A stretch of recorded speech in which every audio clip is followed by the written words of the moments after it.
Good morning. এই দেখো রুটি করছি, সকালের টিফিন। আমার ভাই এসছে, দিদি এসছে,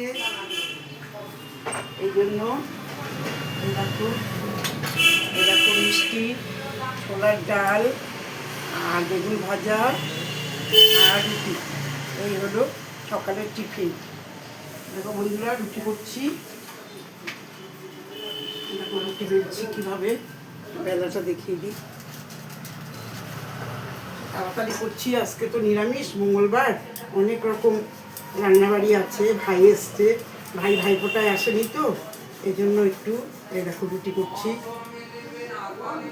দেখো বন্ধুরা, আর খাবারটা দেখিয়ে দিলে, এই যে খাবারটা, এটা এখন ভাইকে দেবো। একটু মিষ্টি আছে, বেগুন ভাজা, ডাল আর রুটি করেছি। আবার হবে, একটু পোলাও হবে। ঠিক আছে বন্ধুরা।